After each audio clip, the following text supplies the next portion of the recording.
song he sung was a hit. Only one of his signature songs, one of our theme songs here, New York, New York, by Old Blue Eyes, Frank Sinatra. And that song was originally recorded first by Liza Minnelli. New York, New York, the same name. Frank Sinatra did a cover of it a couple years later. He gets all the credit. Liza never forgave him. That's how it goes sometimes. Alright, here we go. The next thing up, the second of the three great wonders we're going to see here today, folks, it's the Holland Tunnel.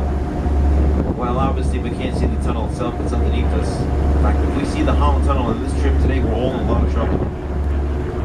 But we will see what makes the tunnel possible, and those are the ventilators just ahead on either side of us.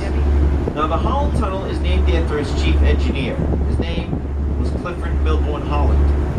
He went to work on this tunnel back in the 1920s, and it's had to be the first tunnel to facilitate a brand new mode of transportation called automobiles. That's right, the 1920s, remember, horses and buggies are being phased out.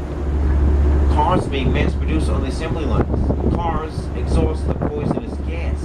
It's called carbon monoxide that would kill people in the tunnel if it weren't for adequate ventilation. But how the heck are you supposed to air out a tunnel 2 miles long and 100 feet below a river?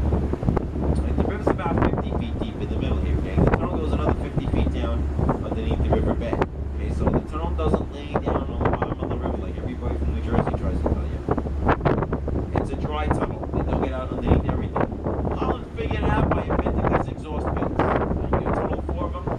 There's a pair of 2 on each side of us. Now, each of these air vents host a series of at least 87 fans. They're all different shapes, sizes, and colors, and they turn different directions at different intervals. And the job is to simply change the bad air to good every 90 seconds. That's what makes the tunnel safe and possible for automobile traffic. And they opened up in 1927.